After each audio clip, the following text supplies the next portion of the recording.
ini dia nih kotanya nih. Ini kota di atas laut ya.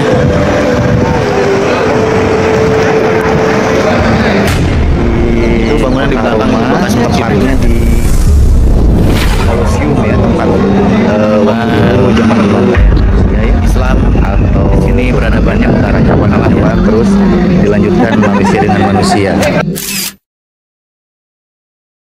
Alhamdulillahilladzi arsala rasulahu bil huda wa dinil haq liyudhhirahu ala dini kullihi wa kafa billahi syahida. Asyhadu an la ilaha illallah wahdahu la syarikalah wa asyhadu anna Muhammadan abduhu wa rasuluh alladzi la nabiyya ba'da amma ba'du. Alhamdulillah, puji dan syukur kehadirat Allah Subhanahu wa taala. Hari ini kita dipertemukan obrolan seputar syariat Islam. Dan saya sekarang tidak sendiri, ditemenin dua orang yang tampan-tampan, yang keren-keren. Ayudi, Kang Yudi ya. Ada Ayudi. Alhamdulillah kita dipertemukan di Al-Mumin Media di Obsesi obrolan seputar syariat Islam. Edisi perdana buat Ayudi muncul di Al-Mumin Media di ini dan kita akan membahas seputar syariat Islam, dan yang kita obrolkan untuk edisi saat ini yaitu apa Kang Yayang? Karakteristik seorang pemimpin. Nah, seperti itu. Karena sudah hadir ada Ayudi dan Kang Yayang, mungkin ada pendapat yang pertama buat Ayudi seperti apa tuh? Ya baik, alhamdulillahirrabbilalamin, asyhadu an la ilaha illallah wahdahu la syarikalah wa asyhadu anna Muhammadan abduhu wa rasuluh alladzi la nabiyya ba'dah amma ba'du. Sebelumnya saya ucapkan terima kasih dulu ya ini kepada seluruh kru Al-Mumin Media yang telah mengundang saya di sini untuk sedikit berbagi ya, Sadiang ya. Betul sekali. Bukan artinya apa kan? Kang IM bukan artinya saya lebih tahu gitu ya. Di sini hanya sebatas berbagi. Ya baik, Aparin sesuai dengan tadi tema yang kita bahas ya, yang tadi kita sebutkan berkenaan dengan bagaimana sih karakter seorang pendidik itu gitu. Tapi sebelum saya berbicara ke sana, ingin sedikit menyampaikan ini sebagai pengingat saja bagi kita semua gitu ya. Bahwasanya dalam Al-Quran itu ketika berbicara pendidikan, yang paling utama untuk diperbaiki itu justru bukan pada mad'unya, bukan pada peserta didiknya, tapi lebih dari itu justru kepada yang mendidiknya gitu ya. Yang mendidiknya kalau di rumah mungkin orang tua, kalau di sekolah guru. Saya di sini ingin menyampaikan sedikit potret dari surat At-Tahrim. Kalau kita baca di surat At-Tahrim itu ada 5 gambaran keluarga, Ustaz. Keluarga Nabi Muhammad, keluarga Nabi Lut, keluarga Nabi Nuh, keluarga Nabi bukan Nabi ya, keluarga Siti Asiyah ya, Firaun gitu ya, Firaun. Dan yang nggak ada ya. Dan yang kelima itu keluarga Imran. Bukan Nabi, bukan Rasul, tapi Allah Subhanahu Wa Taala abadikan gitu ya. Potret keluarganya di surat Al-Imran, termasuk di surat At-Tahrim ayat terakhirnya itu disebutkan sedikit tentang bagaimana anaknya Imran, Siti Maryam. Gitu ya. Mungkin saya tidak akan jauh membahas tentang keluarga Nabi Muhammad gitu ya. Tapi pelajarannya saya sebutkan berkenaan dengan surat At-Tahrim itu, pelajarannya bahwasanya keluarga si ideal Nabi pun tidak akan terlepas dari masalah. Ya, bisa dibaca nanti ayat-ayatnya. Kemudian yang kedua dan ketiga itu keluarga yang kurang ideal. Tapi bukan artinya, kan di sana sedang berbicara Nabi ya, bukan artinya Nabi gagal, kan tidak ada Nabi yang gagal. Tapi ini sedikit memberikan potret pelajaran kepada kita bahwasanya ketika dalam instansi keluarga, instansi terkecil di ruang lingkup pendidikan gitu ya, sebelum berbicara sekolah, berbicara guru, kan di sana disebutkan bahwasanya Allah membuat perumpamaan seorang istri yang kafir itu istrinya Nabi Nuh dan Nabi Lut. Di antara buahnya bagaimana? Kan anak Nabi Nuh itu salah satunya yang terkenal sebutan apa? Kan'an ya.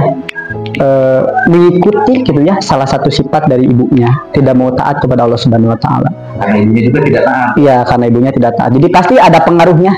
Ketika seorang ayah, seorang ibu ada yang kurang taat kepada Allah, pasti ada pengaruhnya.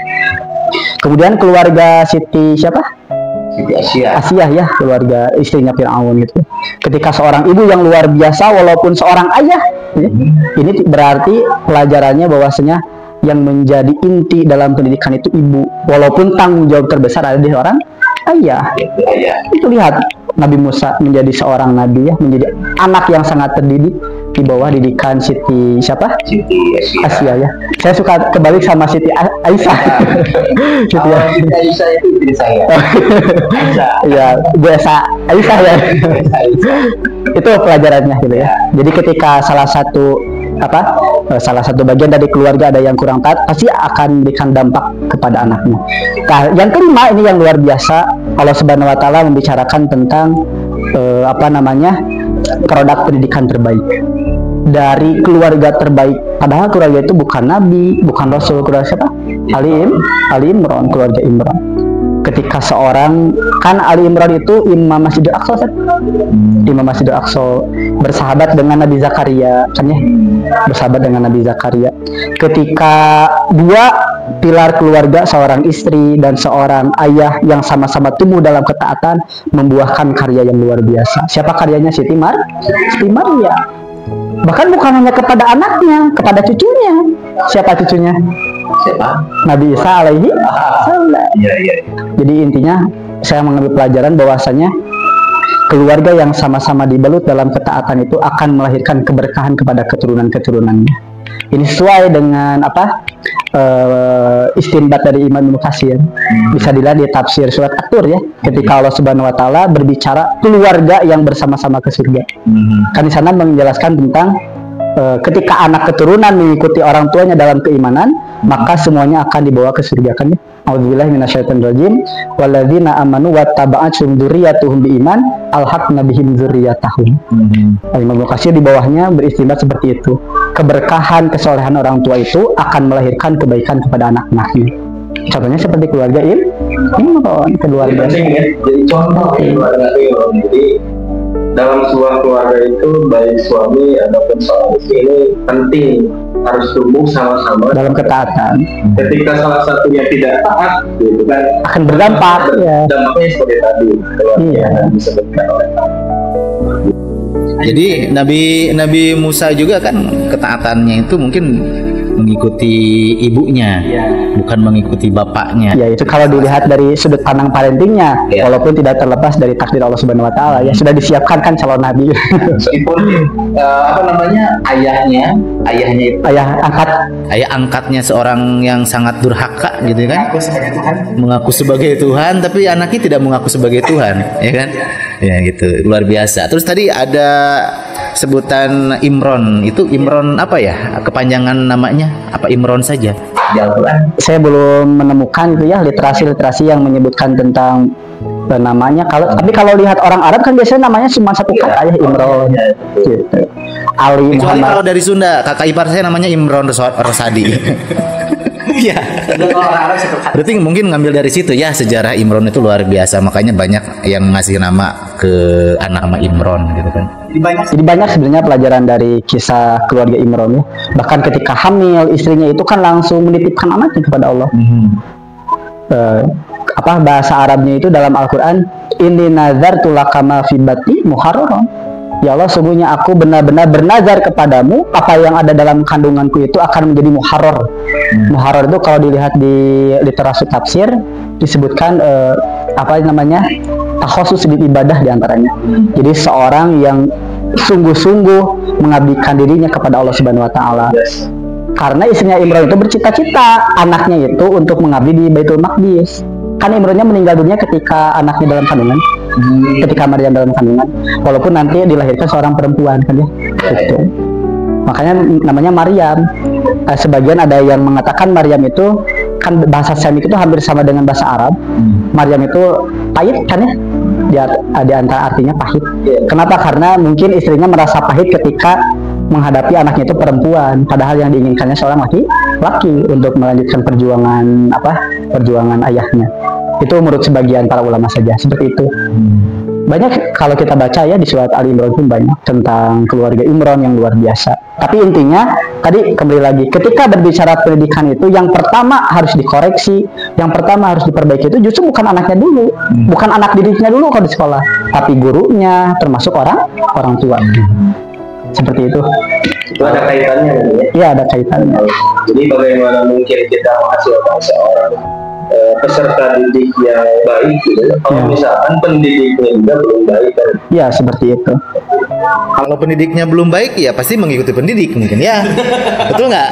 Ya, nggak mungkin kan yang namanya kita guru juga, tapi nggak mungkin ya kalau guru itu mendidik anaknya tidak baik. Tidak mungkin, semua guru juga pasti berkeinginan agar mendidik anak itu dengan sebaik-baiknya gitu. Yang perlu disepakamkan saja. Terus tadi ada pembicaraan ke arah kata jangan, itu seperti apa tuh? Kalau secara psikologi juga kan berbeda ya.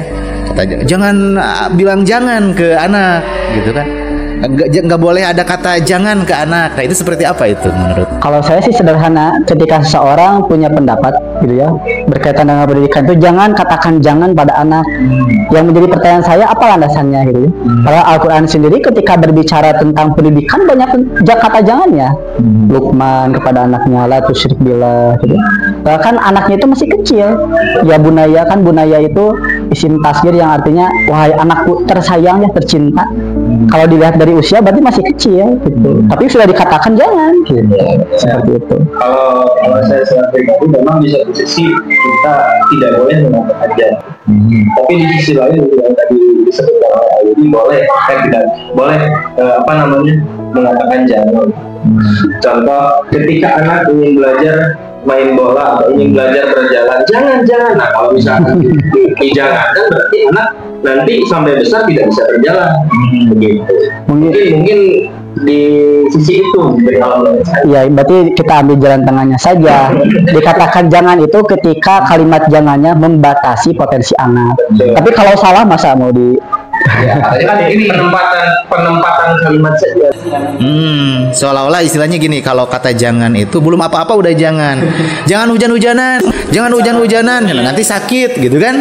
Nah, belum juga sakit udah dibilang jangan gitu kan, belum aja hujan-hujanan udah dibilang jangan. Makanya ada salah satu ustadz yang menjelaskan, ahli psikolog, kata jangan itu nanti merusak kreativitas anak, bahkan nantinya juga jadi menimbulkan disebutnya itu, jadi belum apa-apa menjadi mentalnya itu dapat, yang tadinya nggak bakalan sakit ternyata malah jadi sakit. Jangan hujan-hujanan nanti sakit, atau anaknya sakit. Jadi doa gitu, ucapan adalah doa gitu. Memang di sisi lain kita harus mengatakan jangan manakala si anak tersebut berbuat sesuatu hal ini. Betul sekali. Jadi yakinlah saya juga untuk psikolog-psikolog yang mungkin pendapat seperti itu pasti ada batasannya mungkin ya. Jadi tidak semuanya jangan itu tidak boleh ya. Tidak mutlak tidak boleh gitu. Di antaranya di salah satu buku karangan Abdullah bin Nasir Ulwan. Judul bukunya itu Tarbiyatul Aulad fil Islam. Di dalam kitab tersebut dijelaskan bahwasanya sifat yang paling mendasar bagi seorang pendidik itu ada 5. Jadi seorang pendidik yang islami ketika ingin menghasilkan karya terbaik anak-anak didik yang soleh itu harus ada 5 diantaranya. Yang paling mendasar ini ya, terlepas nanti dari ilmu pendidikan yang lainnya. Yang pertama apa? Tentu berbicara tentang keikhlasan. Seorang pendidik yang benar-benar ikhlas mengabdikan dirinya untuk mendidik anak-anak didiknya. Nah ini seru nih bahas karena banyak orang yang memahami ikhlas itu ya ikhlas aja, apalagi ketika seorang pemimpin misalnya memahami kata ikhlas itu kepada karyawannya, dan kamu kerja itu harus ikhlas tanpa ada imbalan feedback gitu kepada karyawannya. Ya kan yang dimaksud kan yang dimaksud dengan ikhlas itu kan kalau kata para ulama itu membersihkan diri dari syirik dan riya gitu ya. Artinya seorang pendidik itu akidahnya harus kuat kalau berbicara ikhlas gitu ya.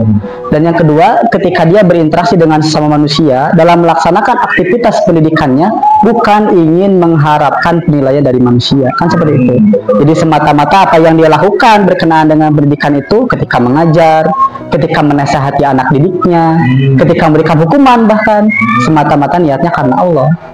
Keikhlasan ini yang akan nanti menjadikan berpahala atau tidak. Kan mendidik itu ibadah. Ibadah itu dasarnya harus ikhlas. Wa ma umiru illa liya'budullaha mukhlishina lahuddin. Surat Al-Baqarah ayat 5. Ibadah itu harus ikhlas. Bahkan nanti berkaitan dengan istiqomah, seorang guru yang ikhlas itu istiqomah mengajarnya. Karena yang memerintahkannya Allah. kalau diambil bukan melihat Ustaz Sidiknya. Kalau Ustaz Sidik ayat ngajar untuk ayat. Bukan melihat payayangnya, bukan. Dia mengajar itu ikhlas karena Allah, diperintahkan oleh Allah. Nanti istiqomah insya Allah akan mengajarnya. Maksud dari ikhlas itu seperti itu, bukan artinya iya. Ketika memerintahkan hambanya untuk beribadah kepada Allah untuk ikhlas, wah ini hadiahnya luar biasa. Satu kebaikan dibalas 10 kan. Bahkan disediakan tempat yang begitu istimewa. Ya seperti itu. Tapi ada yang menafsirkan ikhlas itu berarti karena ikhlas sudah dibayar. Tidak ada apa-apa gitu.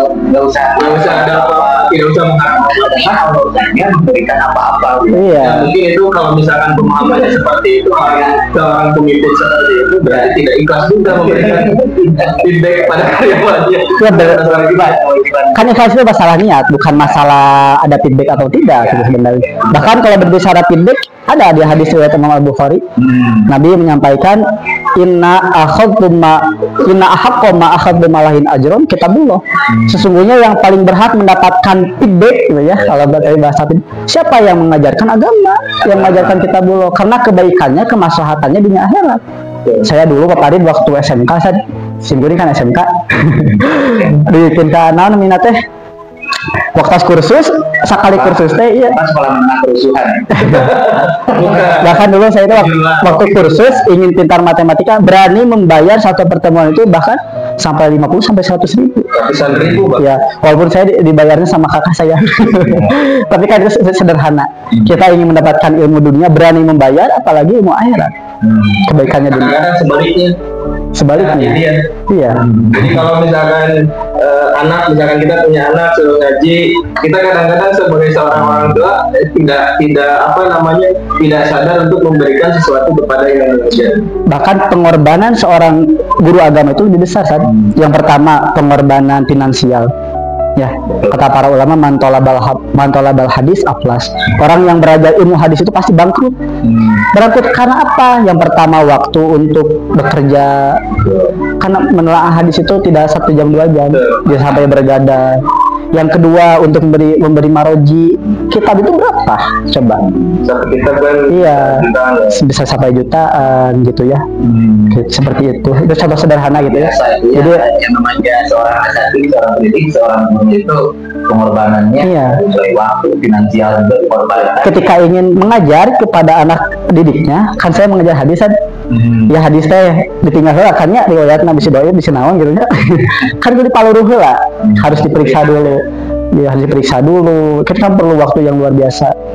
Mengajarnya di kelas cuma 2 jam pelajaran, 35 kali 2. Persiapannya juga sampai 1 malam untuk mengajar. Jadi ikhlas itu semata-mata mengabdikan dirinya karena Allah. Itu penting ya. Itu yang pertama itu ya. Ditanamkan sebagai seorang pendidik itu kaitan dengan ikhlas itu. Ya. Duh, udah 1 jam ini baru 1. Duh apa? Dipercepat ya, dipercepat. Boleh. Yang kedua, kata Abdullah bin Nasir Urban itu seorang pendidik harus punya karakter takwa. Ya, ini kan dalam Islam itu ketika kita ingin menerima ilmu, seorang guru itu harus punya basic takwa yang kuat. Bahkan dalam ilmu hadis kan seperti itu ya. Seorang rawi diterima hadisnya itu terpenuhi 2 unsur. Unsur adalah dan unsur dobet. Adalah itu apa? Malakatun tahmilu sohibaha ala mulazamati taqwa. Jadi satu sifat yang membawa seorang rawi itu untuk bertakwa kepada Allah. Justru itu yang dilihat. Seorang guru itu harus punya karakter ketakwaan yang kuat. Nanti banyak variabelnya. Di antaranya senantiasa sholat malam. Kan dalam Quran ya, Az-Zariyat, ciri orang yang bertakwa itu kanu qalilan minal laili mayahja'un. Di waktu malamnya sedikit untuk tidur. Jadi banyaknya untuk apa? Untuk beribadah kepada Allah. Dan ternyata salat malam. Bukan salat malam ya. Ya, salat malam, salat tahajud. Bahkan nanti tahajud ini akan berhubungan dengan seberapa kuat daya pikat seorang guru ketika menyampaikan materi kepada anak didiknya. Jadi ada ketika dia berbicara, ada aura itu sudah menjadi rahasia umum lah, sudah menjadi rahasia umum. Ini surat Al-Muzammil, kan surat Al-Muzammil itu sedang menjelaskan tentang bagaimana perjuangan Nabi berdakwah ya. Jadi harus dibaca dulu surat Al-Jinnya, bagaimana Nabi SAW, kan sebelumnya surat Al-Jin, bagaimana Nabi SAW mendapatkan cercaan, hinaan, luar biasalah perjuangannya. Yang mencas agar kuat dalam berdakwah itu salat Sholat malam. Bahkan hikmahnya itu inna sanulqi 'alaika qaulan tsaqila. Ketika berbicara itu akan luar biasa kuat, ada ruhnya gitu ya. Karena segala sesuatu yang keluar dari hati pasti akan masuk ke dalam hati. Masodara minal qalbi dakhala alal qalbi. Segala sesuatu yang keluar dari hati akan masuk ke dalam hati.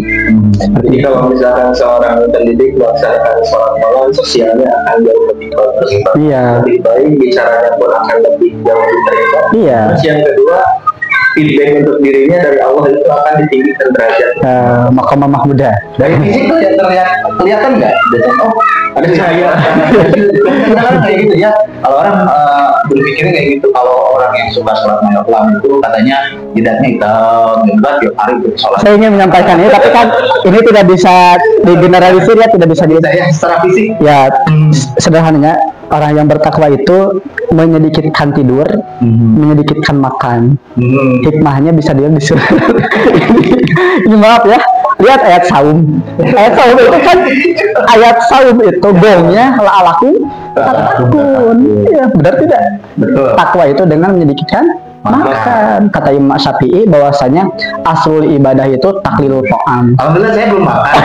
Hari ini belum makan.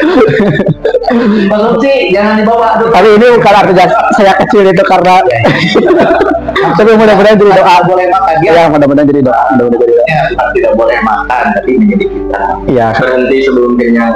Ya, karena orang yang banyak makan itu nanti susah bangun. Udah harus jangan diteruskan. Itu yang kedua. Jadi yang kedua apa? Bertakwa. Yang ketiga itu punya sifat pemaaf, punya sifat santun, punya sifat sabar. Itu. Karena kan peserta didik itu karakternya berbeda-beda ya. Terlebih lagi ketika mendidik itu kan perlu kesabaran yang panjang waktunya. Kan mendidik itu tidak 1 hari 2 hari. Ya 1 hari. Apa definisi pendidikan? Kan kata para ulama, insya'u syai'i halan pahalan ila hadit tamam. Menjadikan anak didik itu setingkat demi setingkat, berarti kan ada waktu. Ya, makanya pendidikan di Indonesia itu diwajibkan berapa tahun? 9 tahun. 9 tahun 12, 9 ya. Artinya ada waktu yang panjang. Kan itu perlu kesabaran. Ya, sama SMA. Sekarang ada program 12 tahun itu karena free sampai SMA. Ya, gratis makan juga ya. Makan juga. Belum pernah. Kalau belum Intinya pendidik itu harus punya sifat itu. Penyantun, pemaaf, sabar. Ya, walaupun nanti sabar itu tidak menegasikan sifat sajaah ya, sifat ketegasan. Kan anak didik juga harus punya treatment berbeda-beda. Ya, jangan dulu kasadaya namanya tetes sakit itu. Disesuaikan. Ya, siap gerak. Ya enak. Bapak marah nih. Bapak marah. Bapak gitu Bapak. Ya, makanya perlu didudukan sabar itu seperti apa. Kata Imam Al-Ghazali, sabar itu kan ibaratun ibaratun ansaba tiba insidin pi muqawamati ba'insil hawa. Jadi satu ungkapan yang menunjukkan kuatnya dorongan agama mengalahkan dorongan hawa nafsunya. Jadi seorang pendidik itu apa yang dikatakannya, apa yang diperbuatnya dasarnya dorongan agama itu sabar. Sabar. Seperti itu. Segala barang ya.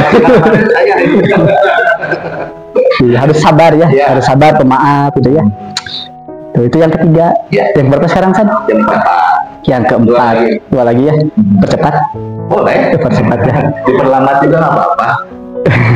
Yang keempat yaitu harus berilmu. Ya, harus berilmu. Kan pendidik itu harus berilmu, seorang guru itu ya. Makanya kita kuliah gitu ya, seorang guru itu kan itu ikhtiar untuk mengilmui dirinya. Kata Abdullah bin Nasirwan, ilmu itu ada 3 seorang guru itu. Yang pertama ilmu tentang materi ajarnya, ya materi bagaimana cara mendidiknya, materi pendidikannya. Yang kedua ilmu tentang anak didiknya, jadi harus paham anak didik ini seperti ini, anak didik ini seperti ini. Yang ketiga bagaimana metode cara mendidik yang benar. Makanya nanti di season 2 insya Allah kita akan bahas metode mendidik Nabi insya Allah. Jadi ada 3 ilmu tersebut, ilmu tentang materinya, ilmu tentang anak didiknya, yang ketiga ilmu tentang bagaimana cara menyampaikannya. Seperti itu. Itu kan beda-beda. Menyampaikan ke anak didik tidak. Iya, seperti itu. Ada anak yang dia itu kelebihannya pada pendengarannya, pada menyimak, pada audio kan berbeda-beda. Kalau dikaitkan dengan kurikulum Merdeka itu ya sama saja sebetulnya dengan apa yang dijelaskan dalam Islam. Ya. Satu lagi terakhir, Ya. karena saya harus menjemput menjemput keponakan, ada amanah tadi. Oh, ponakan. Ya. Siapa? Satu lagi, bahwasanya seorang pendidik itu harus bertanggung jawab. Itu kulukum ro'in wa kulukum mas'ulun an ro'iyatihi.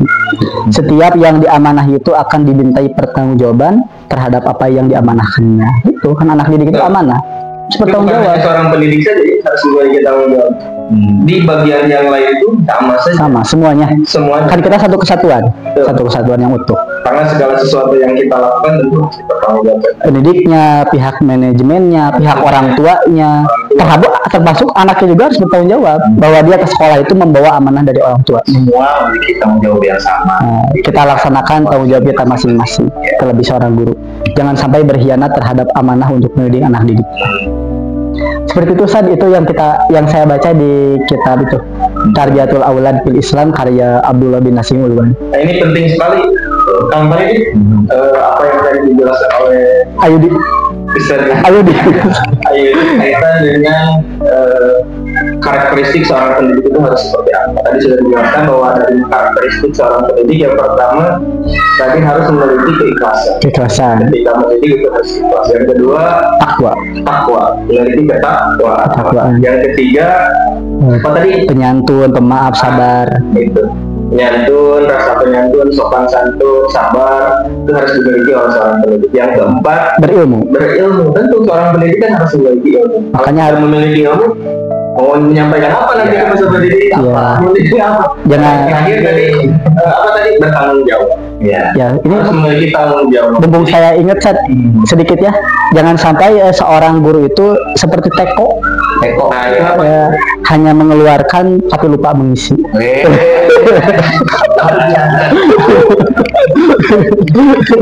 Dan yang kelima tadi sadar akan tanggung jawab. Nah, betul. Jadi jangan sampai kita ketika menjadi seorang pendidik itu, ketika kita misalkan membiasakan diri kelas itu keenakan, padahal kan itu seolah-olah kita tidak bertanggung jawab gitu kan. Ya, mudah-mudahan bermanfaat buat kita semuanya untuk edisi kali ini. Kebetulan terima kasih buat AA ya. AA yang udah hadir, ada Kang Yayang juga sudah menemani kita semua di session ke-1 mungkin ya. Mudah-mudahan kita ketemu lagi di lain kesempatan. Dan jadi buat sahabat Al-Mumin yang mau ditanyakan juga boleh nanti di kolom komen saja apa yang belum jelas, apa yang belum dipahami. Insya Allah dari pihak Al-Mumin Media akan menjawabnya. Sampai ketemu lagi di lain kesempatan. Wassalamualaikum warahmatullahi wabarakatuh. Al-Mumin Media. واعتصموا بحبل الله جميعا ولا تفرقوا